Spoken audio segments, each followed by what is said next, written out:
ఆలుగడ్డ ఇప్పుడు పీల్ తీద్దామండి. ఇవ్వండి, ఇందులోకి కర్రీలోకి ఆలుగడ్డ, ఒకటి ఆలుగడ్డ, ఒకటి ఆనియన్, 2 పచ్చిమిర్చి, 2 టమాటాలు కట్ చేశాను. ఇది ఇప్పుడు కూరకు ప్రిపేర్ చేద్దాం.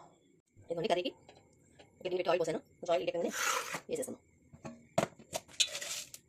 తాలిమింజలు, పచ్చిమిర్చి,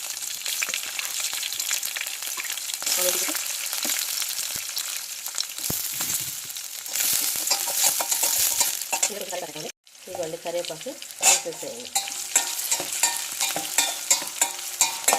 ఇందులో కొంచెం పసుపు వేసుకున్నామండి.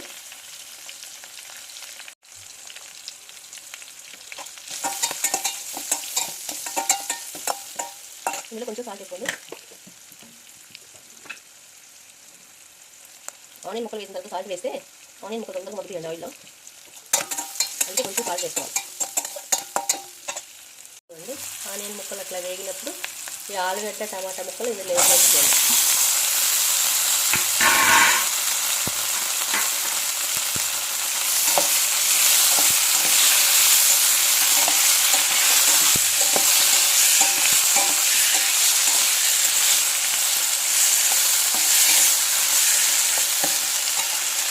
మంచిగా వేగనివ్వండి. ఒక నిమిషం తిప్పుకొని మూత పెట్టేస్తే మంచిగా మగ్గుతాయి ముక్కలు. మూత తీసి ఒకసారి చూడండి.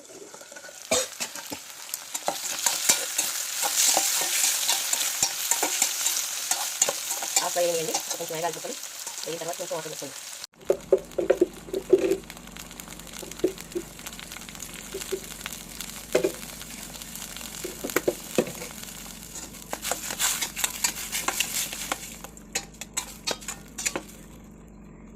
కొంచెం ఉప్పు చూసుకోండి. ఉప్పు చాలంటే కొంచెం ఉప్పు వేసుకోండి. ఉప్పు చాలేదండి, కొంచెం ఉప్పు వేద్దాం.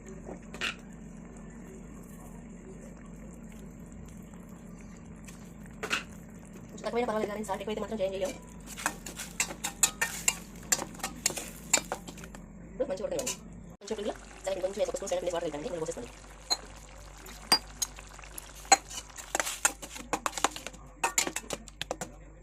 పక్కనే కాకి పని చేద్దాం అంటే ఆలుగడ్డ టమాటా శనగపిండి పూరీ కర్రీ రెడీ అయిపోయిందండి. అందరు ఇళ్ళలో రెడీ చేసుకోండి, టేస్ట్ చేయండి. నా ఛానల్ సబ్స్క్రైబ్ చేయండి, లైక్ చేయండి. బాయ్.